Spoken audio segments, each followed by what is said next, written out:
നമ്മുടെ ഉമ്മമാരായ MGM-ന്റെ പ്രാർത്ഥനയും നമുക്കുണ്ടെങ്കിൽ എന്തുകൊണ്ട് അള്ളാഹുവിന്റെ മാർഗത്തിൽ ജ്വലിക്കുന്നവരായി നിലനിന്നുകൂടാ? വരുന്ന തന്റെ ശേഷം വരുന്ന ആളുകൾക്ക് എന്തുകൊണ്ട് മാതൃകയായി തലയുയർത്തി നിന്നുകൂടാ നമ്മുടെ ചെറുപ്പക്കാർക്ക്? അതുകൊണ്ട് ഏത് സെക്കൻഡും ഏത് നിമിഷവും ഇത് തീരാം, എപ്പോഴും തീരാം, എപ്പോഴും അള്ളാഹ് മടക്കി വിളിക്കാം. ഇല്ല എന്ന് പറയാൻ ഒരു ചെറുപ്പക്കാരനും കഴിയില്ല, ഒരു പ്രായമുള്ള ആൾക്കും കഴിയില്ല. വിളിച്ചാൽ മറുപടി പറയൽ നമ്മുടെ ബാധ്യതയാണ്. അതുകൊണ്ട് അള്ളാഹുവിന്റെ മാർഗത്തിൽ എന്നും സജീവ നിറസാന്നിധ്യമായി നിലകൊള്ളാൻ നമുക്ക് കഴിയേണ്ടതുണ്ട്. അള്ളാഹുവിന്റെ മാർഗത്തിൽ മനമുരുകി പ്രാർത്ഥിക്കാൻ നമുക്ക് കഴിയേണ്ടതുണ്ട്. ഈ അടുത്ത് ഇസ്ലാമിലേക്ക് കടന്നു വന്ന ഒരു അമുസ്ലിം സഹോദരൻ,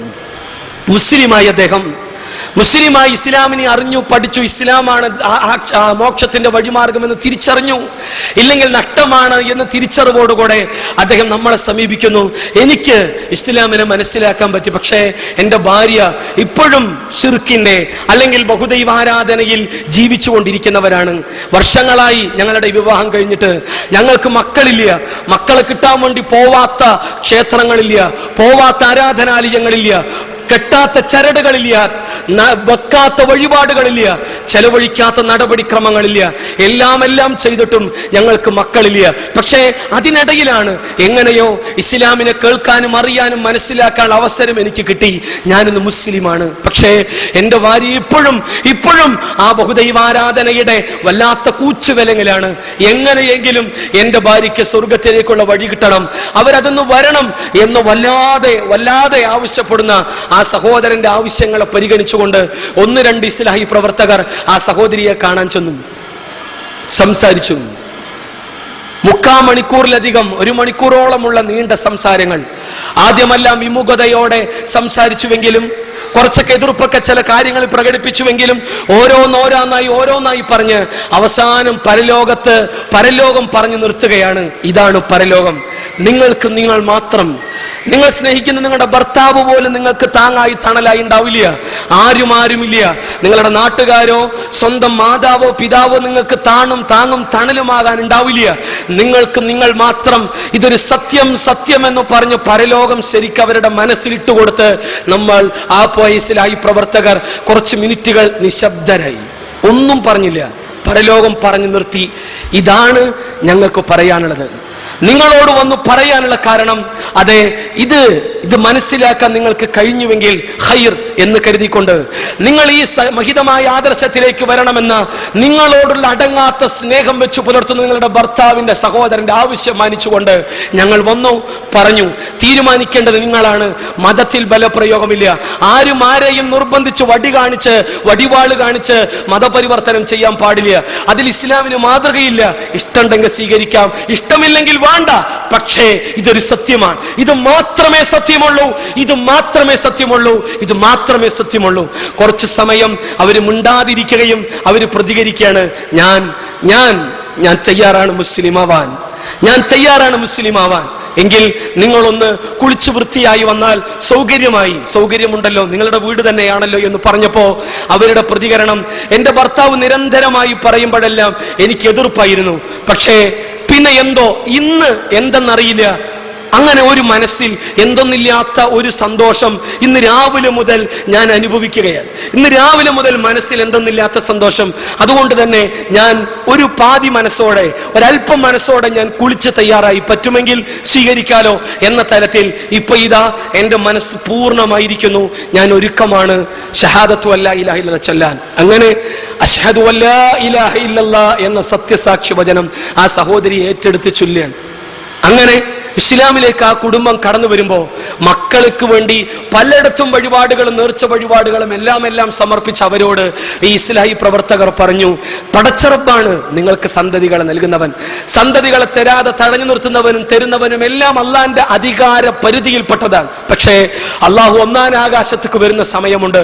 അള്ളാഹുവിനോട് ചോദിച്ചാൽ അവൻ തരും, പൊറുക്കലിന് ചോദിച്ചാൽ അവൻ പൊറുത്തു തരും.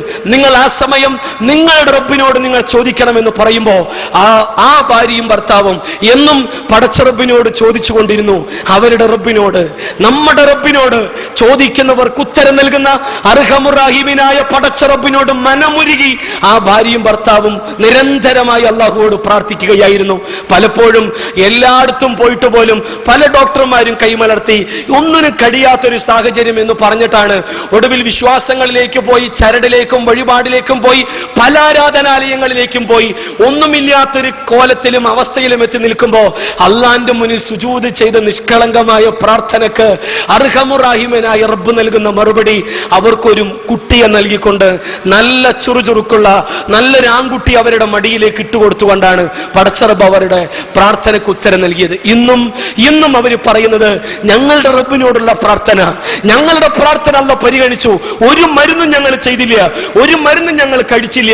അള്ളാഹുവിന്റെ പ്രവാചകൻ പഠിപ്പിച്ചതുപോലെ കരിഞ്ജീരകം മരണമൊഴികെ എല്ലാത്തിനും എല്ലാ രോഗത്തിനും ഷഫയാണെന്ന് റസൂലുള്ളാഹിന്റെ ഹദീസ് ഞങ്ങൾ കേട്ടു, ഞങ്ങളത് കുടിക്കാറുണ്ട്. തേൻ ഷഫയാണെന്ന് നബി പറഞ്ഞു, ഖുർആനും പറഞ്ഞിട്ടുണ്ട്. ഈ തേനും കരിഞ്ജീരകം മാത്രം ഞങ്ങൾ സേവിച്ചു, വേറൊരു ചികിത്സയും ഒരുപാട് ചികിത്സിച്ചു, എല്ലാവരും കൈവെടിഞ്ഞ് എല്ലാവരും മലർത്തി, ഇനി ഒരു ചികിത്സയില്ല എന്ന് പറയുന്ന ഒരു സാഹചര്യത്തിലാണ് ഞങ്ങൾ ഈ പ്രാർത്ഥിക്കുന്നത്. അവർക്ക് പടച്ച റബ്ബിന്റെ അനുഗ്രഹത്തോളം അള്ളാഹുവിന്റെ ഇടപെടൽ എന്നോണം അൽഹംദുലില്ലാ ഇന്നും നമുക്കിടയിൽ നിറസാന്നിധ്യമായി ആ കുടുംബമുണ്ട്. ഇപ്പോഴും ഒരു പള്ളിയിലെ ഒരു സലഫി മസ്ജിദിലെ വെള്ളിയാഴ്ച ജുമുഅക്ക് ഒന്നാമത്തെ സഫിൽ ഈ സഹോദരൻ ഉണ്ടാകും, അല്ലെങ്കിൽ രണ്ടാമത്തെ സഫിൽ ഒന്നിലോ രണ്ടിലോ അയാൾ ഉണ്ടാകും. ഇപ്പോഴും നന്മയിൽ കൂടുതൽ പുണ്യം വാരിക്കൂട്ടാൻ ഒന്നാമത്തെ സഫ് എന്തെങ്കിലും കാരണവശാൽ മിസ്സായാൽ രണ്ടാമത്തെ സഫിൽ ആ മുഖം കാണാൻ കഴിയും. അത്രമാത്രം നന്മയിൽ മുന്നിട്ട് വരുന്നു ഒരുപാട് സഹോദരങ്ങൾ നമുക്കിടയിൽ. അവരുടെ ഈമാനും നമ്മുടെ ഈമാനും തട്ടിച്ചു നോക്കുമ്പോൾ ഒരുപാട് പിന്നിലാണ് നമ്മൾ കുറെ കൊല്ലങ്ങളായി മുജാഹിദീങ്ങളാണ്, കുറെ കൊല്ലങ്ങളായി മുജാഹിദ് തറവാട്ടിലെ ആളുകളാണ്, കുറെ കൊല്ലങ്ങളായി ലാ ഇലാഹ ഇല്ലല്ലാഹ് മനസ്സിലാക്കാനുള്ള അവസരം കിട്ടിയ ആളുകളാണ്, കുറെ കൊല്ലങ്ങളായി നമ്മൾ മുസ്ലിങ്ങളാണ്, കുറെ കൊല്ലങ്ങളായി നമ്മളൊക്കെ അങ്ങനെയാണ്. പക്ഷേ നമ്മുടെ ഈമാനും ഇന്ന് വന്ന ആളുകളുടെ ഈമാനും ഒന്ന് തട്ടിച്ചു മുട്ടിച്ചു നോക്കുമ്പോൾ ഒരുപാട് പിഴവുകളും പാളിച്ചകളും നമുക്കുണ്ട് എന്ന് നമുക്ക് തന്നെ ബോധ്യപ്പെടുന്ന സാധ്യതകളും സാഹചര്യങ്ങൾക്ക് മുന്നിലാണ് നമ്മൾ നിൽക്കുന്നത് എന്ന കാര്യം നമ്മൾ മനസ്സിലാക്കണം. അതെ സഹോദരങ്ങളെ, വാപ്പ മുജാഹിദാണോ, വാപ്പ മുസ്ലിമാണോ, ഉമ്മ മുസ്ലിമാണോ, ഉമ്മ മുജാഹിദാണോ നോക്കിയിട്ടല്ല അള്ളാഹ് സ്വർഗം തരിക. വർഷങ്ങളോളം മുജാഹിദ് മഹലിലെ ആളാണെന്നൊന്നും അള്ളാഹ് നോക്കില്ല, കൊല്ലങ്ങളായി മുസ്ലിം സമൂഹത്തിൽ അംഗാണെന്നും അള്ളാഹ് നോക്കില്ല. അള്ളാഹ് നോക്കുന്നത് തഖ്വയാണ്, അള്ളാഹ് നോക്കുന്നത് ഈമാനാണ്. ഉണ്ടോ അവൻ പരിഗണിക്കപ്പെടും, ഇല്ലേ അവൻ അവഗണിക്കപ്പെടും. അതുകൊണ്ടാണ് ഇബ്രാഹിം നബി അടക്കം പ്രാർത്ഥിച്ചത് തഖബ്ബൽ മിന്ന. അതുകൊണ്ടാണ് ഖുർആൻ പറഞ്ഞത് ഇന്നമായ തഖബ്ബലു മിനൽ മുത്തഖീൻ, മുത്തഖികളിനെ അല്ലാഹ് സ്വീകരിക്കൂ എന്ന്. അതുകൊണ്ട് എല്ലാ അർത്ഥത്തിലും സമാധാനപൂർവ്വത്തോടുള്ള ഒരു മടക്കവും ഒരു മരണവും നമുക്ക് ആഗ്രഹമുണ്ടെങ്കിൽ നിരന്തരം അള്ളാഹുവിലേക്ക് മടങ്ങുന്ന ഈമാനും മനസ്സും നമ്മൾ നേടിയെടുക്കേണ്ടതുണ്ട്. എപ്പോഴാണ് മരിക്കുക എന്ന് പറയാൻ പറ്റില്ല. ഈ അടുത്ത കാലത്ത് നമ്മുടെ ഒരു പള്ളിയിൽ അസ്ർ നമസ്കരിക്കാൻ ഒരു സഹോദരൻ കടന്നു വന്നു. എല്ലാവരും നിന്നും നമസ്കരിക്കുന്നു. 4 റക്അത്താണ് അസ്ർ നമസ്കാരം. നമുക്കറിയാം 4 റക്അത്ത് നമസ്കരിക്കണം എന്ന് പറഞ്ഞിട്ട് ഇമാമിന്റെ പിന്നിൽ നിൽക്കുന്ന സകല മഅ്മൂമീങ്ങളും നെഞ്ചത്ത് തക്ബീർ കെട്ടി നിസ്കരിക്കുകയാണ്. രണ്ടാമത്തെ റക്അത്തിലെ ഇടയിൽ അത്തഹിയാത്ത്, അത് കഴിഞ്ഞ് അല്ലാഹു അക്ബർ എന്ന് പറഞ്ഞ് ഇമാം 3-ാമത്തെ റക്അത്തിലേക്ക് പോയി തക്ബീർ കെട്ടുമ്പോൾ പിന്നിലുള്ള ആളുകളെല്ലാം തക്ബീർ കെട്ടി എഴുന്നേറ്റ് നിൽക്കുമ്പോൾ ഒരാൾ എഴുന്നേറ്റ് നിൽക്കാൻ വേണ്ടി ഒന്നിങ്ങനെ ആഞ്ഞു. അങ്ങനെ തന്നെ ഇരുന്നു. കൂടുതലൊന്നും പ്രായമായിട്ടില്ല, 36-38 വയസ്സേ അദ്ദേഹത്തിന് ഉണ്ടാവുള്ളൂ. ആ ഇരുത്തം എന്നേക്കുമായുള്ള ഇരുത്തമായിരുന്നു. അഥവാ 3-ാമത്തെ റക്അത്തിലേക്ക് വരരുത് എന്ന അല്ലാഹുവിന്റെ തീരുമാനം. അല്ലാഹുവിന്റെ മുന്നിൽ ഇന്നത്തെ അസറിന്റെ ഇടയിലെ അത്തഹിയാത്തിൽ മാത്രമേ നിനക്ക് ഇരിക്കാനുള്ള അവസരമുള്ളൂ. ഒന്ന് കുന്താം, അതേപോലെ നീ ഇരിക്കണം. 2-ാമത്തെ ഒരു സ്റ്റെപ്പ്, ഒരനക്കം അനങ്ങരുത് എന്ന അള്ളാന്റെ തീരുമാനം. ആ ഇരുത്തത്തിൽ ആ സഹോദരൻ നമ്മോട് വിട പറഞ്ഞു. ഇത്രയേ ഉള്ളൂ സഹോദരങ്ങളെ നമ്മുടെ അവസ്ഥ. ഇന്ന് ളുഹർ നിസ്കരിക്കാൻ നമ്മുടെ കൂട്ടത്തിൽ ആരൊക്കെ ഉണ്ടാവും എന്ന് പറയാൻ നമുക്ക് കഴിയില്ലേ? നമ്മൾ പറയാറില്ലേ, ചില ആളുകളുടെ മരണ വാർത്ത കേൾക്കുമ്പോൾ ഇപ്പോ അദ്ദേഹത്തെ കണ്ടുപോയുള്ളൂ, ളുഹറിന് അദ്ദേഹത്തെ കണ്ടേയുള്ളൂ, സുബഹിക്ക് എന്റെ കൂടെ നിന്ന് നമസ്കരിച്ചതേ ഉള്ളൂ, ഇന്നലെ തറാവീഹിന് എന്റെ കൂടെയായിരുന്നു അദ്ദേഹം, എന്റെ കൂടെ നിന്നിട്ടാണ് ഇന്നലെ നോമ്പ് തുറന്നു. പക്ഷേ പോയല്ലോ റബ്ബേ, ഇന്നാലില്ല വ ഇന്നാ ഇലൈഹി റാജിഊൻ. ആരും പോവാം. നമ്മൾ വല്ലാതെ സ്നേഹിക്കുന്നവരും നമ്മളെ വല്ലാതെ സ്നേഹിക്കുന്നവരും ഏത് സമയവും പോവാം. അവരെ വിട്ട് നമ്മളും പോവാം. അങ്ങനെ പോകുമ്പോ മനസ്സംതൃപ്തിയോടെ വല്ലാത്ത സമാധാനത്തോടെ നമുക്ക് മടങ്ങാൻ കഴിയണം. ആ മടക്കമുണ്ടാകണമെങ്കിൽ എന്തു വേണം എന്നാണ് അല്ലാഹ് പറയണത്. ആരെങ്കിലും കുറ്റങ്ങളും തെറ്റുകുറ്റങ്ങളും ചെയ്തിട്ടുണ്ടെങ്കിൽ, സ്വന്തത്തോട് തന്നെ അതിക്രമങ്ങൾ ചെയ്തിട്ടുണ്ടെങ്കിൽ,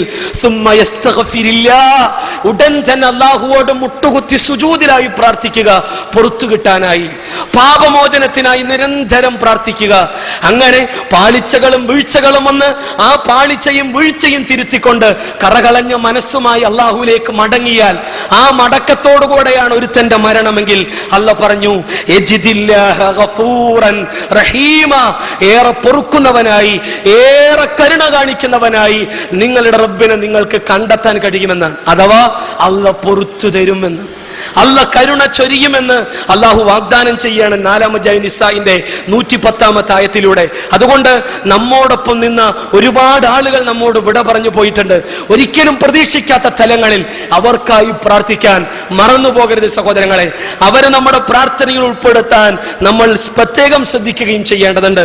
പിന്നെയും അല്ലാഹ് പറഞ്ഞു, മരണം ആസന്നമാകുന്ന ഒരു വിശ്വാസിയുടെ അവസ്ഥയെ കുറിച്ചാണ് അല്ലാഹ് പറഞ്ഞത്. ഇന്നല്ലദീന ഖാലു റബ്ബുനല്ലാഹ് സുമ്മ ഇസ്തഖാമു. ഈ രണ്ട് കാര്യം അല്ലാഹ് എടുത്തു പറഞ്ഞു. ഒന്ന്, ഞങ്ങളുടെ റബ്ബ് അല്ലാഹയാണെന്ന് പ്രഖ്യാപിക്കണം. ഞങ്ങളുടെ നാഥൻ അല്ലാഹയാണെന്നുള്ള ശക്തമായ ധീര പ്രഖ്യാപനം ഉണ്ടാകണം. ആരുടെ മുന്നിലും തളരാതെ, ആരുടെ മുന്നിലും തകരാതെ അള്ളാഹുവിനെ മാത്രമേ ആരാധിക്കൂ എന്ന് ആരുടെ മുന്നിലും ചങ്കുറപ്പോടെ നെഞ്ചുറപ്പോടെ പറയാൻ കഴിയണം. ഒരു സമൂഹം മുഴുവനെതിരായിരുന്നാലും, ഒരു മഹല്ല് മുഴുവനെതിരായിരുന്നാലും, സ്വന്തം കുടുംബം എതിരായിരുന്നാലും, സ്വന്തം വാപ്പയെതിരാണെങ്കിലും, സ്വന്തം ഉമ്മയെതിരാണെങ്കിലും, ഉറ്റവരും ഉടയവരും സമൂഹവും ലോകം മുഴുവനെതിരാണെങ്കിലും നെഞ്ചിലേറ്റിയ ലാ ഇലാഹ ഇല്ലല്ലാഹ്ക്ക് വേണ്ടി അവസാന ശ്വാസം വരെ നിലയുറപ്പിക്കാനാവണം. അതാണല്ലോ പറഞ്ഞത്, സുമ്മസ്തഖാമു, പിടിച്ചു നിൽക്കാനാവണം, ഉറച്ചു നിൽക്കാനാവണം, ഇസ്തിഖാമത്തോടെ നിൽക്കാനാവണം. അങ്ങനെ പിടിച്ച് ഉറപ്പോടെ നിൽക്കുന്ന ആളുകളുണ്ടല്ലോ, ആളുകളുടെ മുഖം നോക്കി ആദർശം മാറ്റുന്ന ആളുകൾ, ഇതിപ്പോടെ പറയണ്ട, അത് പ്രശ്നമാവും. ഇപ്പൊ ലാ ഇലാഹ ഇല്ലല്ലാഹ് പറഞ്ഞ പ്രശ്നമാവും, ഇത് പറഞ്ഞ മഹലിൽ പ്രശ്നമാവും, കുടുംബത്തിൽ പ്രശ്നമാവും. മിണ്ടരുത് എന്ന് പറയുന്ന ആളുകൾ, അവർക്കൊന്നും ഈ ഉറപ്പില്ല. ആടുന്ന ഈമാൻ, ആടുന്ന ആദർശം, ആ ആദർശമല്ല അല്ലാഹ് പഠിപ്പിക്കുന്ന ആദർശം. ഇസ്തിഖാമത്തോടുകൂടെയുള്ള ആദർശം, ചങ്കുറപ്പോടെയുള്ള ആദർശം, നെഞ്ചുറപ്പോടുള്ള ആദർശം, ഇസ്സത്തോടുള്ള ആദർശമാണ് അല്ലാഹ് പഠിപ്പിക്കുന്ന ആദർശം. ആ ആദർശത്തിന്റെ ധീരവീര മാതൃകകളാണ് ശ്രേഷ്ഠരായ സഹാബിവര്യന്മാരുടെ ജീവിതത്തിൽ നമ്മൾ കാണുന്നത്. വല്ലാത്ത പീഡനങ്ങൾക്കും പ്രയാസങ്ങളും അഭിമുഖീകരിക്കേണ്ടി വരുമ്പോഴും ബിലാൽ റളിയല്ലാഹു പറഞ്ഞല്ലോ, അല്ലാഹു അഹദ്, ഒരൊറ്റൊരുത്തനാണ് അല്ലാഹ്, അല്ലാഹ് ഏകനാണെന്ന് പറഞ്ഞ ബിലാലിന്റെ ഇസ്തിഖാമത്ത്, അതെ എന്തിനേറെ കള്ളപ്രവാചകനായ മുസൈലമയുടെ മുന്നിൽ മുഹമ്മദുൻ റസൂലുള്ളാഹി എന്ന് പ്രഖ്യാപിച്ച ഹബീബ് ഇബ്നു സയ്യിദ് റളിയല്ലാഹു അൻഹുവിന്റെ ഈമാൻ, അദ്ദേഹത്തിന്റെ വലത് കൈയും ഇടത് കൈയും, വലത് കാലും ഇടത് കാലും മുറിച്ചിട്ട് രണ്ട് കാലും പോയി രണ്ട് കൈയും പോയി ഒരു മാംസത്തുണ്ടായി രക്തത്തിൽ പിടഞ്ഞുകൊണ്ടിരിക്കുമ്പോ അദ്ദേഹത്തെ രക്തത്തിൽ മുക്കിയ ഒരവസ്ഥയിൽ സത്യനിഷേധികൾ അദ്ദേഹത്തെ എടുത്ത് ജ്വലിക്കുന്ന തീയിലേക്ക് വലിച്ചെറിയുമ്പോ അദ്ദേഹത്തിന്റെ ശബ്ദം, അദ്ദേഹത്തിന്റെ ചുണ്ടനങ്ങിയത് മുഹമ്മദുൻ റസൂലുള്ളാഹ് എന്ന് പറഞ്ഞുകൊണ്ടായിരുന്നു. ആ ഇസ്തിഖാമത്ത് മരണത്തിന്റെ അവസാന നിമിഷത്തിലും കൈകാലുകൾ പോലും ഇല്ലാതെ ശരീരത്തിലെ രക്തമെല്ലാം വാർന്നൊഴുകിക്കൊണ്ടിരിക്കുന്ന സമയത്ത് അവസാന ശ്വാസം നിലക്കാൻ ഏതാനും സെക്കൻഡുകൾ മാത്രം ബാക്കി നിൽക്കെ മുഹമ്മദുൻ റസൂലുള്ളാഹി എന്ന് പ്രഖ്യാപിച്ച ഇസ്തിഖാമത്തുണ്ടല്ലോ, ആ ഇസ്തിഖാമത്ത്, ബിലാലിന്റെ ഇസ്തിഖാമത്ത്, ഹബീബിന്റെ ഇസ്തിഖാമത്ത് ആകണം നമ്മുടെയും ഇസ്തിഖാമത്ത്. അവരെ കുറിച്ച് അല്ലാഹ് പറയുന്നത്, സുമ്മസ്തഖാമു തതനസ്സലു അലൈഹിമുൽ മലായിക, അവർക്കിടയിലേക്ക് അല്ലാഹുവിന്റെ ആദരണീയരായ മലക്കുകൾ ഇങ്ങനെ ഇറങ്ങി വരുമെന്ന്. എന്നിട്ട് ആ മലക്കുകൾ പറയും, അല്ലാ തഖാഫു അല്ലാ തഖാഫു വലാ തഹ്സനു, പേടിക്കണ്ടാട്ടോ. നോക്കി, ആരും പതറിപ്പോകുന്ന സമയങ്ങളിൽ, വല്ലാത്ത പ്രതിസന്ധി ഘട്ടങ്ങളിൽ അള്ളാന്റെ ആദരണീയരായ മലക്കുകൾ വന്ന് പറയും, അല്ലാ തഖാഫു, ഭയക്കണ്ട, വലാ തഹ്സനു, എന്തിനാടാ വിഷമിക്കണേ, സങ്കടപ്പെടണ്ടാട്ടോ, വിഷമിക്കണ്ടാട്ടോ, ഭയം വേണ്ടാട്ടോ എന്നുള്ള ആശ്വാസ വചനങ്ങൾ. അതെ, വഅബ്ശിറൂ ബിൽ ജന്ന, സ്വർഗ്ഗമുണ്ടല്ലോ നിങ്ങൾക്ക്, പിന്നെ ആരെയാണ് നിങ്ങൾ പേടിക്കണേ? സ്വർഗ്ഗമുണ്ടല്ലോ നിങ്ങൾക്ക്, പിന്നെ എന്തിനാ നിങ്ങൾ സങ്കടപ്പെടണേ? എന്തിനാ നിങ്ങൾ കരയണേ? എന്തിനാ നിങ്ങൾ വേദനിക്കണേ? എന്തിന് നിങ്ങൾ വ്യസനിക്കണം? സ്വർഗമില്ലേ നിങ്ങൾക്ക്? അല്ലാഹു വാഗ്ദാനം ചെയ്യുന്ന അല്ലതി കുൻതും തുഅദൂൻ, നിങ്ങൾക്ക് നിങ്ങളുടെ റബ്ബ് വാഗ്ദാനം ചെയ്യുന്ന സ്വർഗമുണ്ടായിരിക്കെ എന്തിന് ദുഃഖിക്കണം, എന്തിന് ഭയക്കണം എന്നുള്ള സന്തോഷ വാർത്ത. എന്നിട്ട് അവർ പറയും, നഹ്നു ഔലിയാഉകും ഫിൽ ഹയാത്തിദ് ദുനിയ വഫിൽ ആഖിറ, ഇഹത്തിലും പരത്തിലും നിങ്ങളുടെ മിത്രങ്ങളാണ് ഞങ്ങൾ, അതെ നിങ്ങളുടെ കൂടെയുള്ളവരാണ് ഞങ്ങൾ. നഹ്നു ഔലിയാഉകും ഫിൽ ഹയാത്തിദ് ദുനിയ വഫിൽ ആഖിറ വലകും ഫീഹാ മാ തശ്തഹി അൻഫുസുകും വലകും ഫീഹാ മാ തദ്ദഊൻ, നിങ്ങളുടെ മനസ്സ് കൊതിക്കുന്നതൊക്കെ നിങ്ങൾക്ക് അല്ലാഹു നാളെ തരും. അല്ലാഹു നിങ്ങൾക്ക് വാഗ്ദാനം ചെയ്തതെല്ലാം നാളെ പടച്ച റബ്ബ് നിങ്ങൾക്ക് തരും. സങ്കടപ്പെടണ്ടാട്ടോ, സങ്കടപ്പെടേ വേണ്ട എന്ന ആശ്വാസ വചനങ്ങൾ മലക്കുകളിൽ നിന്ന് കിട്ടണമെങ്കിൽ ഈ ഈമാൻ ഉണ്ടാവണം, ഈ തഖ്വ, ഈ ഭദ്രത ഉണ്ടാവണം, ഉറച്ചു നിൽക്കാൻ കഴിയണം. അതിനായി അള്ളാഹുവിനോട് പ്രാർത്ഥിക്കണം. നബിനോട് ഒരു സഹാബി ചോദിച്ചപ്പോൾ നബി പറഞ്ഞെന്താ, നിന്റെ നാഥൻ റബ്ബാണെന്ന് പ്രഖ്യാപിക്കുക, സുമ്മസ്തഖിം, ഉറച്ചു നിൽക്കണം നീ എന്നാണ് റസൂൽ നൽകിയ ഉപദേശം. ആ ഉറപ്പ് നമുക്കുണ്ടാകേണ്ടതുണ്ട്. അങ്ങനെ ഒരു ഉറപ്പോടുകൂടെയാണെങ്കിൽ അള്ളാഹുവിന്റെ ആദരണീയരായ മലക്കുകൾ നമ്മുടെ അടുക്കൽ വന്ന് അള്ളാഹിന്റെ സന്തോഷ വാർത്ത അറിയിക്കും. യാ അയ്യത്തുഹൻ നഫ്സുൽ മുത്മഇന്ന, അല്ലയോ സമാധാനമടഞ്ഞ ആത്മാവേ, ഇർജിഇ ഇലാ റബ്ബികി റാളിയതൻ മർളിയ, മടങ്ങുക, മടക്കയാത്രക്കൊരുങ്ങുക, തയ്യാറാവുക. എങ്ങനെ? അള്ളാഹുവിന്റെ തൃപ്തി നേടിക്കൊണ്ട്. തിരിച്ചും അതേപോലെ തൃപ്തമായ, എല്ലാ അർത്ഥത്തിലും തൃപ്തമായ തലത്തിൽ സമാധാനമടഞ്ഞ ആത്മാവിനുടമകളായിക്കൊണ്ട് മടങ്ങുക നിങ്ങൾ. ഫദ്ഖുലി ഫി ഇബാദി, എന്റെ ദാസന്മാരുടെ കൂട്ടത്തിൽ നിങ്ങൾ പ്രവേശിച്ചു കൊള്ളുക. വദ്ഖുലി ജന്നതി, എന്റെ സ്വർഗ്ഗ പൂങ്കാവനത്തിൽ നിങ്ങൾ പ്രവേശിച്ചു കൊള്ളുക എന്ന് പടച്ച റബ്ബിൽ നിന്നുള്ള സന്തോഷ വാർത്ത. സമാധാനമടഞ്ഞ ആത്മാവിനുടമകളായി മലക്കുകളുടെ സന്തോഷ വാർത്ത കേട്ട് അവരുടെ അള്ളാഹു നൽകുന്ന വാഗ്ദാനങ്ങളെ കുറിച്ചുള്ള പുളകിതമായ വർത്തമാനങ്ങൾ കേട്ട് തൃപ്തമായ അവസ്ഥയിൽ അള്ളാഹുവിന്റെ അടിയാന്മാരുടെ കൂട്ടത്തിൽ അംഗമാകാൻ, അള്ളാഹു പഠിപ്പിക്കുന്ന സ്വർഗത്തെ അനുഭവിക്കാൻ, ആ സ്വർഗപ്രവേശം ലഭിക്കാൻ നമുക്ക് കഴിയേണ്ടതുണ്ട്. ഇങ്ങനെ തൃപ്തമായ മരണങ്ങളാണ് ഇസ്ലാമിക ചരിത്രത്തിൽ പലപ്പോഴും നമുക്ക് കാണാൻ കഴിയുന്നത്. ഉമർ ബിൻ അബ്ദുൽ അസീസ്, ഇസ്ലാമിക ചരിത്രത്തിലെ രണ്ടാം ഉമർ എന്നറിയപ്പെടുന്ന വ്യക്തിത്വം, അദ്ദേഹത്തിന് വിഷം കൊടുത്തു, മാരക വിഷം കുടിച്ച് മരണത്തെ മുഖാമുഖം കണ്ടുകൊണ്ടിരിക്കുന്ന സമയത്ത് തന്റെ പരിചാരകനോട് അദ്ദേഹം ചോദിച്ചു, ആരാണ് ഇതിൽ വിഷം കലർത്താൻ പറഞ്ഞത്? എന്തിനു നീ കലർത്തി? ഇന്ന ആളുകൾ പറഞ്ഞു. എന്ത് കിട്ടി നിനക്ക്?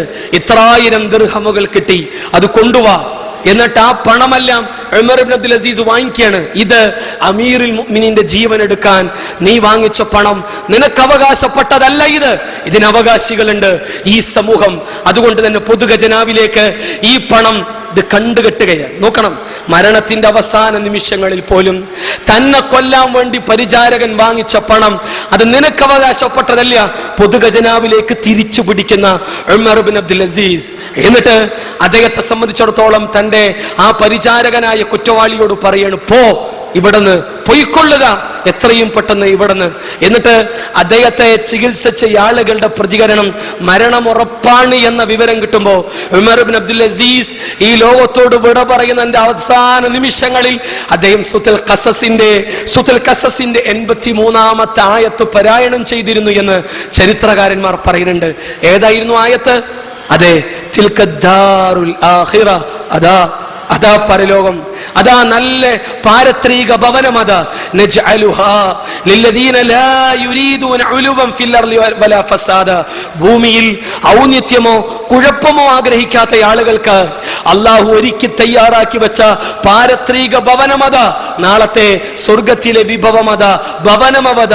വൽ ആഖിബത്തു ലിൽ മുത്തഖീൻ, മുത്തഖികൾക്കാണ് നല്ല പര്യവസാനം, മുത്തഖികൾക്കാണ് ശുഭ പര്യവസാനം, മുത്തഖികൾക്കാണ് എല്ലാ അർത്ഥത്തിലും സമാധാനത്തോടെയുള്ള പര്യവസാനം എന്ന ഖുർആനിലെ സൂറത്ത് ഖസസിന്റെ 83-ാമത്തെ ആയത്ത് ഓതിക്കൊണ്ടാണ് ഉമർ ഇബ്നു അബ്ദുൽ അസീസ് എന്ന ഇസ്ലാമിക ചരിത്രത്തിലെ ശ്രദ്ധേയനായ ഉമറിന് ശേഷം കടന്നു വന്ന രണ്ടാം ഉമർ ഈ ലോകത്തോട് വിട പറയുന്നത് എന്ന് നമ്മൾ മനസ്സിലാക്കേണ്ടതുണ്ട്. ഇവരെല്ലാം മടക്കയാത്രയ്ക്ക് ഒരുങ്ങിയവരും തയ്യാറായവരും അതിനുള്ള വിഭവങ്ങൾ ഒരുക്കി തയ്യാറാക്കിയവരും ആ തയ്യാറാക്കുന്നതോടൊപ്പം തന്നെ അല്ല സ്വീകരിക്കുമോ എന്നുള്ള പടക്കുന്ന വിറക്കുന്ന ഹൃദയത്തിന്റെ നിറയുന്ന കണ്ണിന്റെ പടയുന്ന കൽബിന്റെ ഉടമകളായി അള്ളാന്റെ മുന്നിൽ ഒതുങ്ങിക്കൂടിയ വിനയമുള്ള ദാസന്മാരായിരുന്നു എന്ന പച്ചയായ സത്യത്തെ നമ്മൾ വിസ്മരിച്ച് കളയരുത്. അതുകൊണ്ട് അള്ളാഹുവിന്റെ മാർഗത്തിലുള്ള ഈ തയ്യാറെടുപ്പ് നിലനിർത്താൻ കഴിയണം. പ്രത്യേകിച്ച് പെരുന്നാൾ ദിവസം തന്നെ ഈദ്ഗാഹിലേക്ക് നേരത്തെ എത്തിക്കൊണ്ട് ഈദ് മുസല്ലക്ക് സാക്ഷ്യം വഹിച്ചുകൊണ്ട് ഖുതുബ പൂർണ്ണമായി ശ്രവിച്ചുകൊണ്ട് കുടുംബ ബന്ധങ്ങൾ പുലർത്തിക്കൊണ്ട് വ്യത്യസ്ത വഴികൾ സ്വീകരിച്ചുകൊണ്ട് അല്ലാഹു അക്ബർ എന്നുള്ള പടച്ചറബിനെ വാഴ്ത്തിക്കൊണ്ട് നന്മകൾ ചെയ്തുകൊണ്ട് സജീവമാക്കണം പെരുന്നാൾ ദിവസങ്ങൾ. തീർന്നില്ല, അന്ന് ഇസ്ലാമികമല്ലാത്ത വേഷവിധാനങ്ങൾ സ്വീകരിച്ച് നേടിയെടുത്ത ഒരു മാസത്തെ കാലത്ത് നോമ്പിനെ അല്ലെങ്കിൽ തഖ്വയെ തച്ച് തകർക്കരുത്.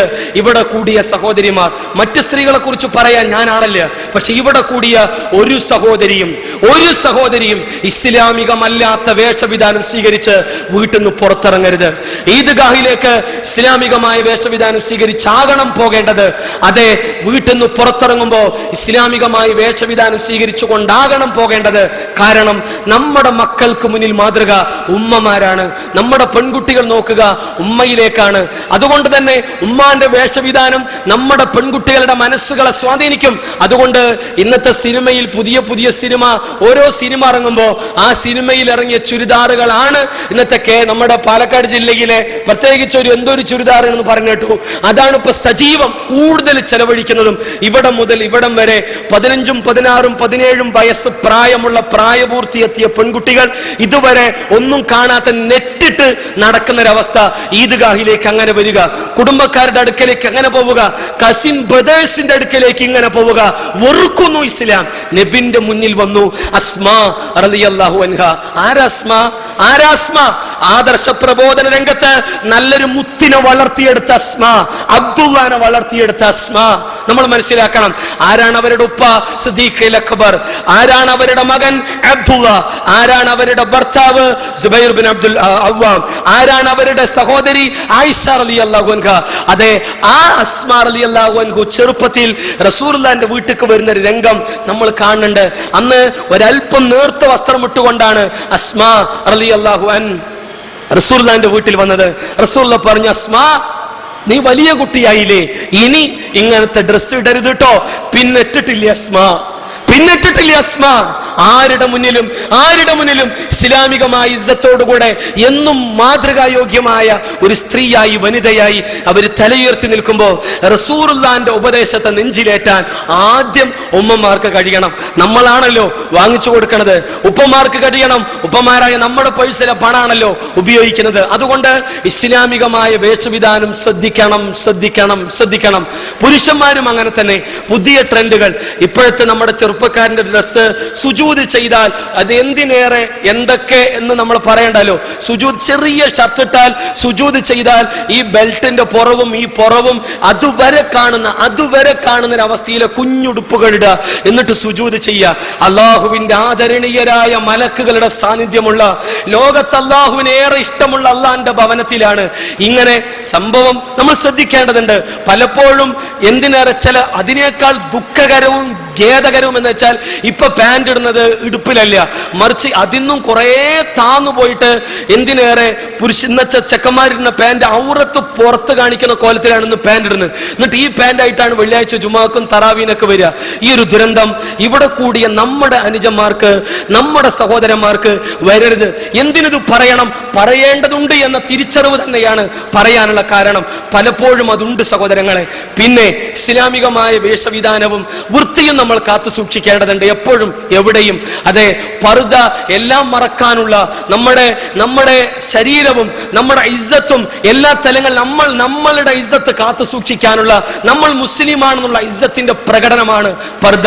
അതുകൊണ്ട് തന്നെ ഡോക്ടേഴ്സിന്റെ അടുത്ത് പോകുമ്പോൾ സ്വാഭാവികമായും നമ്മൾ പർദ ഇട്ടിട്ടുണ്ട്, പക്ഷെ പർദന്റെ അകത്തുള്ള നെയ്റ്റി ആകട്ടെ നേരെ മീൻ വൃത്തിയാക്കിയതിനു ശേഷമാണ് ഡോക്ടേഴ്സിന്റെ അടുത്ത് പോവല്. പാലക്കാട് എന്നുള്ള ചില ഡോക്ടേഴ്സിൽ നിന്ന് കിട്ടിയ വിവരം, ചില മുസ്ലിം സ്ത്രീകൾ അടുത്ത് വന്നാൽ അവരെ ചികിത്സിക്കാൻ പോലും തോന്നുന്നില്ല എന്ന്, വല്ലാത്ത ദുർഗന്ധം കൊണ്ട് എന്ന് പറയുന്ന ഒരവസ്ഥ ഉണ്ട്. അതുകൊണ്ട് ഇവിടെ ആരുമുണ്ട് എന്ന അർത്ഥത്തിലല്ല അവര് കാണുക. അതെ, ഇസ്ലാമിനെ അറിയാത്ത, പുറമു നോക്കുമ്പോ ഒരു പർദ്ദയായിട്ട് വരുന്ന ആളുകൾ വൃത്തിയില്ലാത്ത വർഗം എന്ന് പറയുമ്പോ പ്രവാചകന്റെ ഉമ്മത്തിനെയാണ് അവർ തെറ്റിദ്ധരിക്കുന്നത്.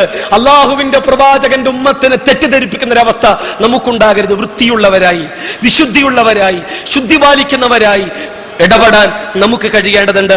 മാന്യമായ വേഷവിധാനം സ്വീകരിച്ചുകൊണ്ടും റമദാൻ കഴിഞ്ഞതോടുകൂടെ പെരുന്നാൾ ദിവസം താടി വടിച്ചുകൊണ്ട് റമദാനിലെ 1 മാസക്കാലം നീണ്ട് വളർത്തിയ, 1 മാസത്തെ കാലത്ത് തഖ്വയിലൂടെ നേടിയെടുത്ത താടി റമദാനിന്റെ പിറ്റേന്ന് ബാർബർ ഷോപ്പിൽ പോയി വടിച്ച് കളയുന്ന സഹോദരങ്ങളുണ്ട്. കളയാം, പക്ഷേ പടച്ച റബ്ബിന്റെ മുന്നിൽ റസൂലുള്ളാഹിന്റെ സുന്നത്തിനെ 1 മാസം കൊണ്ട് കാത്തു സംരക്ഷിക്കാൻ കഴിഞ്ഞ നമുക്ക് പിന്നെയും കാത്തു സംരക്ഷിക്കാൻ എന്നെ കൊണ്ടാവൂല എന്ന പുച്ഛമാണ് നബിയോടുള്ള സുന്നത്തിനോടുള്ള സമീപനമെങ്കിൽ, ഒരു സഹാബിയും താടിയില്ലാത്ത സഹാബിയില്ല, ഒരു സഹാബിയും താടി വടിച്ച സഹാബിയില്ല. നമ്മൾ മനസ്സിലാക്കേണ്ടതുണ്ട്, താടി വടിക്കാത്തവരായിരുന്നു സഹാബത്ത്, താടിയുള്ളവരായിരുന്നു സഹാബത്ത്, നിലനിർത്തിയവരായിരുന്നു സഹാബത്ത്. അവരുടെ ചരിത്ര ഗ്രന്ഥങ്ങളിലൂടെ അവരുടെ സംഭവം കാണുമ്പോൾ അള്ളാഹുവിനെ കുറിച്ച് അവർ ഓർത്ത് കരയുന്ന സംഭവങ്ങളിലെല്ലാം നമ്മൾ കാണുന്നത് അവരുടെ നീണ്ട താടിയിലൂടെ കണ്ണീരുകൾ ചാലിട്ടൊഴുകി എന്നാണ്. അവരുടെ താടിരോമങ്ങളിലൂടെ കണ്ണീരുകൾ ഇറ്റിറ്റി വീണു എന്ന് നമ്മൾ മനസ്സിലാക്കേണ്ടതുണ്ട്. അഥവാ ഒരു പ്രകടമായ ഇസ്സത്ത് തന്നെയാണ് താടി. ഭാര്യയ്ക്ക് ഇഷ്ടമില്ലെങ്കിലും, ഉമ്മാക്ക് ഇഷ്ടമല്ലെങ്കിലും, അല്ലെങ്കിൽ നാട്ടുകാർക്ക് മുഴുവൻ ഇഷ്ടമല്ലെങ്കിലും, നാട്ടുകാർ മുഴുവൻ തീവ്രവാദി എന്ന് പറഞ്ഞാലും താടി വെച്ചുകൊണ്ട് റസൂലുള്ളാഹിന്റെ സുന്നത്തിനെ ജീവിപ്പിക്കാൻ നമുക്ക് കഴിയണം.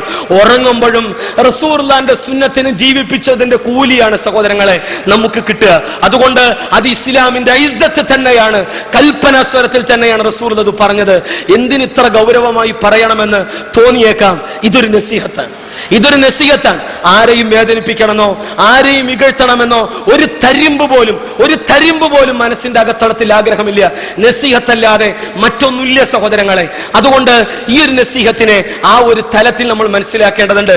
ഇസ്ലാമിലേക്ക് കടന്നു വന്ന ചില സഹോദരങ്ങൾ, അവർക്കൊന്നുമില്ല. ഈ അടുത്ത് ഇസ്ലാമിലേക്ക് കടന്നു വന്ന, കുറച്ച് വർഷങ്ങൾക്ക് മുമ്പ് കടന്നു വന്ന പാലക്കാട് ജില്ലയിലെ ഒരു സഹോദരനുണ്ട്. അദ്ദേഹത്തെ ഞാൻ കാണുമ്പോൾ 2003-2004 നിച്ചിന്റെ ക്യാമ്പിന് പോകുമ്പോ ഞാൻ എണ്ണി നോക്കിയിട്ടുണ്ട്. അദ്ദേഹത്തിന്റെ താടി രോമം ഒരു വിരലിലുണ്ടാവുന്ന 10ന്റെ താഴെ മാത്രമേ അദ്ദേഹത്തിന് രോമമുള്ളൂ. അത്രേ അദ്ദേഹത്തിന് വരുന്നുള്ളൂ. മുളക്കാത്ത അവസ്ഥ അങ്ങനെയും ഉണ്ടാവാം. അതിനും ശേഷം കുറച്ച് കാലങ്ങൾക്ക് ശേഷം അതേ പന്നിയമ്പാടത്തിന് മുട്ടിക്കോഴനിടയിലുള്ള മറ്റേ സ്ഥലത്ത് വെച്ചിട്ട് ഒരു ആക്സിഡന്റ് ഉണ്ടായപ്പോൾ കുറച്ച് വർഷങ്ങൾക്ക് മുമ്പ്, അന്ന് ആ ബസ്സിൽ അദ്ദേഹം ഉണ്ടായിരുന്നു. അന്ന് ഞാൻ അദ്ദേഹത്തെ കാണുമ്പോഴും അതേ ആ രോമങ്ങളിൽ ചിലപ്പോൾ 2-3 കൊഴിഞ്ഞു പോയിട്ടുണ്ടാവാം. ബാക്കിയും ഇസ്ലാമിനെ നെഞ്ചിലേറ്റിയ, ലാ ഇലാഹ ഇല്ലല്ലാഹ് കൽബിലേറ്റിയ, മുഹമ്മദ് റസൂലുള്ള കർമ്മത്തിലേറ്റിയ ആ സഹോദരന്റെ മുഖത്ത് കാണാൻ പറ്റി. വല്ലാത്ത സന്തോഷവും എന്തെന്നില്ലാത്തൊരു ഇഷ്ടവും അദ്ദേഹത്തോട് തോന്നിപ്പോയ, ഒരു പ്രത്യേക ബഹുമാനവും തോന്നിപ്പോയ നിമിഷങ്ങളാണ്. അതുകൊണ്ട് ഇത് ഇസ്ലാമിന്റെ ഇസ്സത്ത് തന്നെയാണ് എന്ന് നമ്മൾ മനസ്സിലാക്കേണ്ടതുണ്ട്. യുവാക്കൾ ശക്തമായി പാലക്കാടിന്റെ ഇസ്ലാഹി ചലനങ്ങളിൽ ഭാഗവാക്കാകണം. നമുക്ക് വെട്ടിത്തെളിച്ച് തന്നിട്ടുണ്ട് നമ്മുടെ മുൻഗാമികൾ. അവരനുഭവിച്ചതൊന്നും നമ്മൾ അനുഭവിച്ചിട്ടില്ല. ഈ മലയാളത്തിന്റെ, പ്രത്യേകിച്ച് പാലക്കാട് ജില്ലയിലെ മുജാഹിദ് സമ്മേളനത്തിന് സാക്ഷ്യം വെച്ച പാരമ്പര്യം നമുക്ക് പറയാനുണ്ട്. പാരമ്പര്യം പറഞ്ഞിട്ട് കാര്യമില്ല, അതിനനുസരിച്ച് വളരാൻ നമുക്ക് ഉയരണം. പക്ഷെ എന്നും കേരള ഇസ്ലാഹി ചരിത്രത്തിലെ ഏറെ ശ്രദ്ധേയമായ മുജാഹിദ് പ്രസ്ഥാനത്തിന്റെ ഇസ്സത്ത് ഉയർത്തിപ്പിടിച്ച സമ്മേളനത്തിന് സാക്ഷ്യം വഹിച്ചത് നമ്മുടെ പാലക്കാട് ജില്ലയാണ്, നമ്മുടെ ജില്ലയാണ്. അതിനുള്ള അഭിമാനം നമുക്കുണ്ടാവണം. അന്നൊന്നും നമുക്ക് എട്ടും പൊട്ടും തിരിയാത്ത പ്രായമാണെങ്കിലും അന്നൊന്നും അതിന് സാക്ഷിയാകാനുള്ള അവസരം ഉണ്ടായിട്ടില്ലല്ലോ എന്ന തിരിച്ചറിവ് പലപ്പോഴും തോന്നിപ്പോയൊരു സമ്മേളനമാണ് മുജാഹിദ് പ്രസ്ഥാനത്തിന്റെ പാലക്കാട് സമ്മേളനം. അതുണ്ടാക്കിയ മാറ്റം, അതുവഴിയുണ്ടായ മലയാളത്തിലെ പാലക്കാട് ജില്ലയിലെ പള്ളികൾ, പല പ്രദേശങ്ങളിലെ മാറ്റങ്ങൾ, വിപ്ലവങ്ങൾ, തിരികൊളുത്തലുകൾ, ഇതെല്ലാം അതിന്റെ തുടർശേഷിപ്പുള്ള പ്രവർത്തനങ്ങളായി ഈ പരിപാടി അടക്കവും അതിന്റെ സ്വാധീനങ്ങളുടെ വരും കാലങ്ങളിലെ സ്വാധീനം തുടർന്നുകൊണ്ടേയിരിക്കുകയാണ്. ഞാൻ പറഞ്ഞു വന്നത്, നമുക്ക് നിലനിർത്താൻ കഴിയണം. അന്ന് നമ്മുടെ മുൻഗാമികൾ എത്ര പ്രയാസപ്പെട്ട് ഇത്തരം ഒരു വഴിയും വെളിച്ചവും ഈ പാലക്കാട് ജില്ലയിൽ വെട്ടിക്കളച്ച് കയക്കോട്ടും പിക്കാസൂട്ട് തൗഹീദിന്റെ മാർഗം നന്നാക്കി നിരപ്പാക്കി തന്നില്ലേ? അതിലൂടെ നടക്കാനേ നമ്മളോട് പറയുന്നുള്ളൂ, കിളക്കാൻ പറയണില്ല. പുല്ലിച്ചത്തോ പോലും വേണ്ട, ഒന്ന് നടന്നു തന്നൂടെ എന്ന് ചോദിക്കുമ്പോ ഇല്ല എന്ന് പറയുകയാണെങ്കിൽ അള്ളാന്റെ മുന്നിൽ മറുപടി പറയേണ്ടി വരും. ഞാനടക്കം ഇവിടെ കൂടിയ മുഴുവൻ ഇസ്ലാഹി പ്രവർത്തകരും മുഴുവൻ മുസ്ലിങ്ങളുടെയും ബാധ്യതയാണ് ഈ പ്രദേശത്തെ മുഴുവൻ ആളുകൾക്കും ഈ തൗഹീദി ആദർശം എത്തുക എന്ന്. എത്താത്ത പ്രദേശങ്ങളുണ്ട്. ഈ പാലക്കാട് നിന്ന് ബസ് കയറി കൊഴിഞ്ഞാമ്പാറ വഴിക്ക് പോയാൽ, നെന്മാറ വഴിക്ക് പോയാൽ, ഇങ്ങോട്ട് ഈ പൂച്ചറ വഴിക്ക് പോയാൽ, അതേപോലെ തന്നെ ഒലവക്കോട് 9 മൈൽ വഴിക്ക് പോയാൽ, കമ്പ വള്ളിക്കോട് വഴിക്ക് പോയാൽ, തലങ്ങും വലങ്ങും പോയാൽ ഇപ്പോഴും ലാ ഇലാഹ ഇല്ലല്ലാഹ് അറിയാത്ത വീടുകളുണ്ട്. മുഹമ്മദ് റസൂലുള്ളാഹി കൃത്യമായി അറിയാത്ത വീടുകളുണ്ട്. പരലോകത്തെ കുറിച്ച് തിരിച്ചറിവില്ലാത്ത വീടുകളുണ്ട്. എത്തിക്കേണ്ടത് നമ്മുടെ ബാധ്യതയാണ് സഹോദരങ്ങളെ. ഒരു തരികടയും അള്ളാന്റെ മുന്നിൽ വില പോവില്ല, അള്ള സമ്മതിക്കില്ല. അതുകൊണ്ട് കിട്ടുന്ന അവസരങ്ങൾ, കിട്ടുന്ന സമയങ്ങൾ പരമാവധി ഈ ആദർശത്തിന്റെ പ്രബോധനത്തിനും ഇസ്ലാമിനെ പരിചയപ്പെടുത്താനും വേണ്ടി ഉപയോഗിക്കേണ്ടതുണ്ട്. അതോടൊപ്പം ഈ റമദാൻ തീരുമ്പോ റമദാനിന്റെ അവസാനത്തെ ക്ലാസ്, ഈ കൊല്ലത്തെ അവസാനത്തെ റമദാനിലെ അവസാനത്തെ ക്ലാസ് നമ്മൾ സാക്ഷികളാവുകയാണ്. ചെലവഴിക്കാൻ നമുക്ക്, ദിക്റുകൾ എടുക്കാൻ നമുക്ക്, ഓതുക ഖുർആൻ. അതെ, പലപ്പോഴും ചെറുപ്പക്കാരികൾ വിശുദ്ധ ഖുർആൻ ഒറ്റത്തവണ വായിച്ച് തന്നെ തീരാത്തൊരവസ്ഥയിൽ നിൽക്കുമ്പോ പ്രായമുള്ള 60-65 വയസ്സുമുള്ള ആളുകൾ ഖുർആൻ 2 തവണയും ഓതി കഴിഞ്ഞ് 3ാമത്തെ തവണ ഓതി 3 ജുസ്ആയി എന്ന് കേൾക്കുമ്പോഴുണ്ടാകുന്ന സന്തോഷം നമുക്കൊന്നും ആവാത്തത്. 65 വയസ്സ് നമ്മളെക്കാൾ നമ്മുടെ ഇരട്ടി പ്രായമുള്ള ആളുകൾ വാരിക്കോരി കൊണ്ടുപോകണല്ലോ. എന്തുമാത്രം മടിയന്മാരാണ് നമ്മളെന്ന് തിരിച്ചറിയുമ്പോൾ ദിവസങ്ങൾ, മണിക്കൂറുകൾ മാത്രമേ അവശേഷിക്കുന്നു എന്നുള്ള ബേജാറും നിലനിർത്തിക്കൊണ്ടാകണം ഖുർആനിനെ ഒന്ന് വായിക്കാൻ, ദിക്റുകളൊന്ന് ചൊല്ലാൻ, നമസ്കാരത്തിൽ ഒന്ന് ശ്രദ്ധ പുലർത്താൻ, ചെലവഴിക്കാൻ. ഇനിയൊരു ചാൻസ് കിട്ടിക്കൊള്ളണമെന്നില്ല ചെലവഴിക്കാൻ. റമദാനിൽ കഴിവിന്റെ പരമാവധി നബി പോലും എങ്ങനെ ചെലവഴിച്ചു? വീശിയടിക്കുന്ന കാറ്റിനെ പോലെ റസൂലുള്ളാഹി ചെലവഴിച്ചു എന്നാണ്. ചെലവഴിക്കാൻ എന്താ നബിന്റെ കയ്യിലുണ്ടായി? നബി സമ്പന്നനാണോ? നബി കോടീശ്വരനാണോ? റസൂലുള്ളാഹിന്റെ വീട്ടിൽ എന്താ ഉള്ളത്? ഒരു സാധുവായ ഒരു പട്ടിണിക്കോലം വന്നിട്ട് നബിയെ വിശക്കണോ, വല്ലതും തരണമെന്ന് പറഞ്ഞപ്പോ നബി ഓടിച്ചെന്ന് തന്റെ വീടിൽ പരതൻ. ഒരു ഉണക്കക്കാരൊക്കെ പോലും കിട്ടിയില്ല. ഒരു ഉണക്കക്കാരൊക്കെ പോലും റസൂലുള്ളാഹിന്റെ വീട്ടിലില്ലാതെ നബി തിരിച്ചു വന്നിട്ട് പറഞ്ഞു, നിന്റെ വിശപ്പിന് ശമനം നൽകാൻ ഒന്നും എന്റെ വീട്ടിലില്ല. അൻസാരികളെ, നിങ്ങളിൽ ആരെങ്കിലും ഇദ്ദേഹത്തെ പരിഗണിക്കണമേ എന്ന് നബി ആവശ്യപ്പെടുമ്പോ നബിന്റെ വീട്ടിൽ എന്താ ഉണ്ടായി? ഒരു പട്ടിണി കോലത്തിലുള്ള സ്ത്രീ വന്ന് റസൂലുള്ളാഹിന്റെ മുന്നിൽ പ്രവാചകന്റെ വീട്ടിൽ വന്ന് ചോദിക്കുന്നുണ്ട്, വല്ലതും തരണേ എന്ന്. നമ്മുടെ ഉമ്മ ആയിഷ റളിയല്ലാഹു അൻഹയാണ് അവിടെ ഉണ്ടായിരുന്നത്. ഓടിച്ചെന്നവർ വീട്ടിൽ നോക്കുമ്പോ അങ്ങനെ പരതിയിട്ടും കിട്ടിയത് ആകെ 3 ഈത്തപ്പഴം. ഒന്ന് നബിക്കും ഒന്ന് തനിക്കും മാറ്റി വെച്ചു, ബാക്കി ഒന്നെടുത്തു. നമ്മുടെ ഉമ്മ ഇല്ല, 3ഉം എടുത്തു. എന്നിട്ട് വിശന്ന് വന്ന ഈ സ്ത്രീയുടെയും ആ സ്ത്രീയുടെ 2 വശത്തുള്ള കുട്ടികൾക്കുമായിക്കൊണ്ട് ആ ഉമ്മാന്റെ കയ്യിൽ 3 ഈത്തപ്പഴം കൊടുത്തു.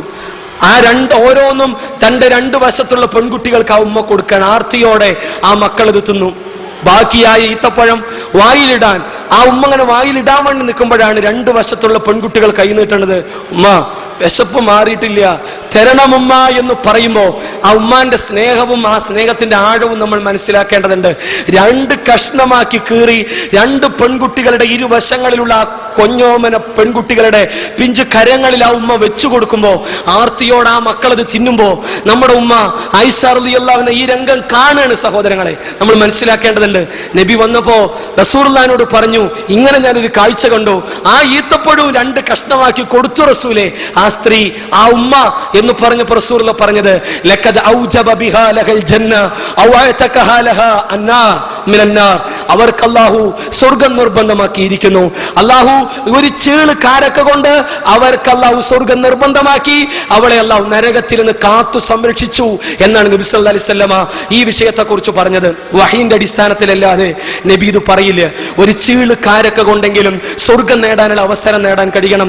ഒരു ചീള് കാരക്ക കൊണ്ടെങ്കിലും എങ്ങനെയെങ്കിലും നരകത്തുനിന്ന് മോചനം നേടിയെടുക്കാൻ നമുക്ക് കഴിയേണ്ടതുണ്ട്. അതുകൊണ്ട് ഈ റമദാനിൽ അള്ളാന്റെ മാർഗത്തിൽ ചെലവഴിക്കാൻ ഇനി ദിവസങ്ങളേ ഉള്ളൂ, മണിക്കൂറുകളേ ഉള്ളൂ. സാധ്യമാം വിധം ചെലവഴിക്കുക. നിങ്ങൾക്കറിയാമല്ലോ, ഇത്തരം ഒരു സംരംഭങ്ങൾ നടത്തുന്നതിന്റെ സ്വാഭാവികമായും ഈ മൈക്കും സിസ്റ്റവും അതേപോലെ തന്നെ ഈ ഹാളും ഓരോന്നിനും നോട്ടീസിനും എല്ലാം സ്വാഭാവികമായും അതിന് സാമ്പത്തികമായ പിന്തുണ അനിവാര്യമാണ്.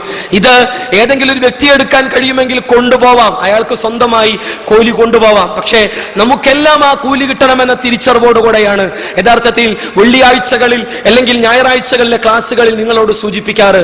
നമ്മൾ ഒരുമിച്ചൊന്ന് കൈപിടിച്ചാൽ നമുക്കെല്ലാം ഈ നന്മയിൽ ഭാഗവാക്കാകാം. താല്പര്യമില്ലെങ്കിൽ വേണ്ട, പക്ഷേ താല്പര്യമുള്ള ആളുകൾ, കൂലി വേണമെന്നുള്ള ആഗ്രഹങ്ങൾ, സ്വർഗത്തിലേക്കുള്ള വഴി എളുപ്പമാകണമെന്ന് കൊതിക്കുന്ന ആളുകൾ, റമദാനിലെ അവസാനത്തെ അവസരമാണെന്ന് തിരിച്ചറിവോടുകൂടെ ചെലവഴിക്കാൻ പൂതിയും കൊതിയുമുള്ളവർ കൊടുക്കട്ടെ, അല്ലാത്തവർ മാറി നിൽക്കട്ടെ. ഉള്ളവർ കൊടുക്കട്ടെ, ഇല്ലാത്തവർ കൊടുക്കണ്ട.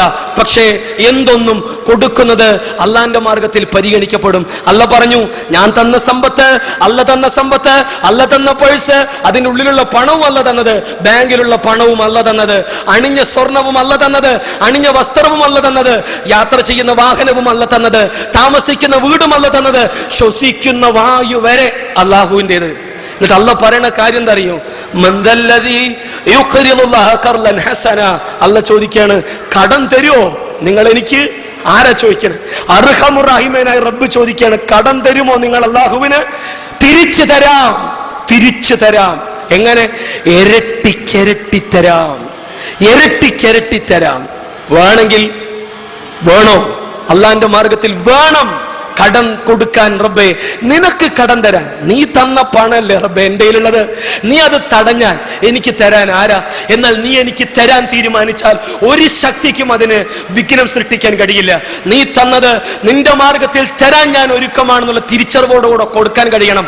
സക്കാത്ത് അളന്നു തൂക്കി കൊടുക്കുക. അതേപോലെ ഓരോന്നിന്റെയും, റിയൽ എസ്റ്റേറ്റിന്റെയും സമ്പത്തിന്റെയും അതേപോലെ തന്നെ ശമ്പളത്തിന്റെയും സ്വർണത്തിന്റെയും എന്ന് തുടങ്ങി കൃഷിയുടെയും കന്നുകാലികളുടെയും തുടങ്ങി അക്കമിട്ട് കണക്ക് നോക്കി കൊടുക്കുക. കണക്കിൽ കള്ളപ്പണി നടത്തരുത്. അല്ലാഹ്ക്കറിയാ കണക്ക്. അല്ലാഹ് പറഞ്ഞു, ഇന്നല്ലാഹ സരീഉൽ ഹിസാബ്, അതിവേഗം അതിവേഗം കണക്ക് നോക്കുന്നവനാണല്ല. അള്ളാന്റെ കണക്ക് പിഴക്കൂല. അതുകൊണ്ട് വളരെ ശ്രദ്ധയോടെ സക്കാത്ത് അളന്ന് തൂക്കുക.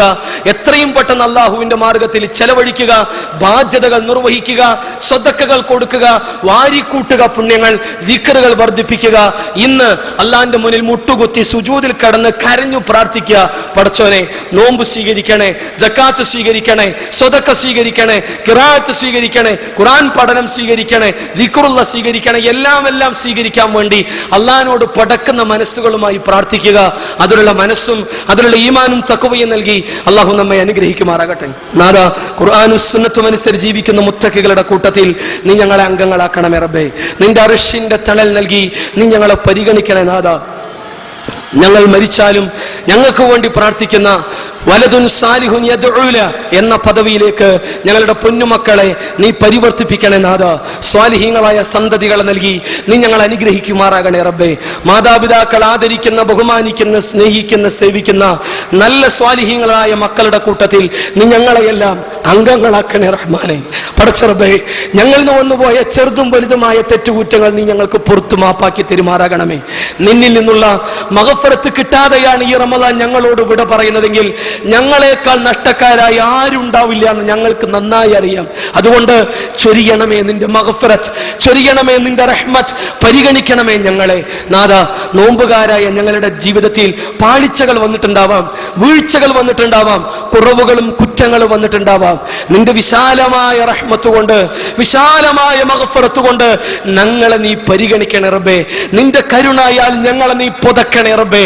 നിന്റെ മഗ്ഫിറത്തിനാൽ ഞങ്ങളിൽ ആവരണം ചാർത്തണേ പടച്ച റബ്ബേ. നാഥ, നിന്റെ മാർഗത്തിൽ ശക്തമായ നിലപാടുകൾ സ്വീകരിക്കാൻ നീ ഞങ്ങളെ സഹായിക്കണേ. ലാ ഇലാഹ ഇല്ലല്ലാഹ് നെഞ്ചിലേറ്റി അവസാന ശ്വാസം നിലക്കും വരെ ധീര മുവഹിദായി ഉറച്ചു നിൽക്കാൻ നീ ഞങ്ങളെ സഹായിക്കണേ. ഒടുവിൽ ലാ ഇലാഹ ഇല്ലല്ലാഹ് പറഞ്ഞു മരിക്കാൻ നീ ഞങ്ങളെ അനുഗ്രഹിക്കണേ.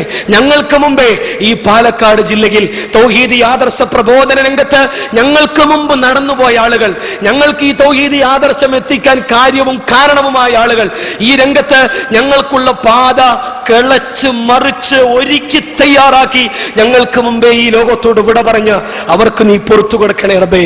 അവരുടെ ഖബറുകളെ നീ വിശാലമാക്കണേ നാഥ. നിന്നെ കാണാനുള്ള സൗഭാഗ്യം നൽകി ഞങ്ങളുടെ കാരണവന്മാരെയും പണ്ഡിതന്മാരെയും നേതാക്കന്മാരെയും നിന്റെ പ്രത്യേകമായ കരുണ നൽകി, നിന്റെ പ്രത്യേകമായ അനുഗ്രഹം നൽകി, നിന്റെ പ്രത്യേകമായ ഔദാര്യം നൽകി നീ അവരെ പരിഗണിക്കുമാറാകണേ നാഥ. പടച്ച റബ്ബേ, എന്നും നന്മയിൽ മത്സരിക്കാൻ നീ ഞങ്ങൾക്ക് ആവേശം നൽകണമേ. റമദാനിന് ശേഷവും നേടിയെടുത്ത തഖ്വ തകർക്കാതെ നശിപ്പിച്ചു കളയാതെ നിലനിർത്താൻ നീ ഞങ്ങളെ അനുഗ്രഹിക്കുമാറാകണേ നാഥ.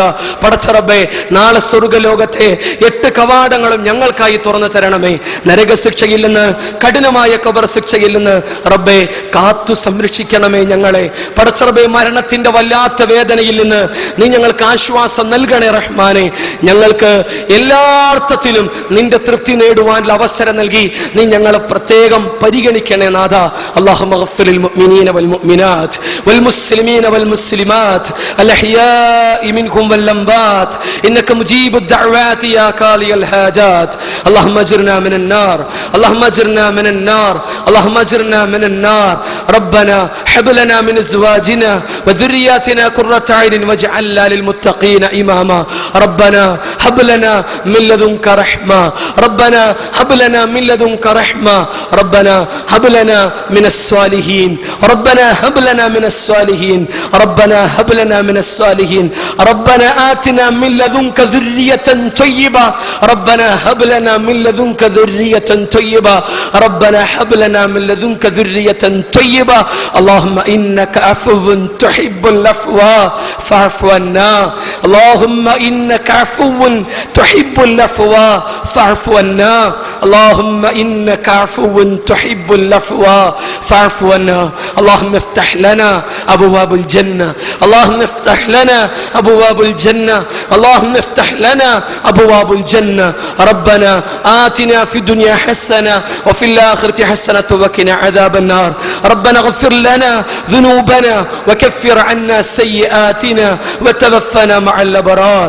ربنا اغفر لنا ذنوبنا وكفر عنا سيئاتنا وتوفنا مع الأبرار.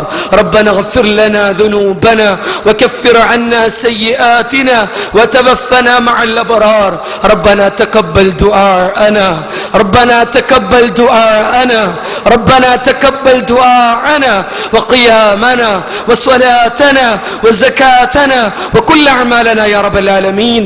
وصلى الله على محمد وعلى آله وصحبه أجمعين والحمد لله رب العالمين.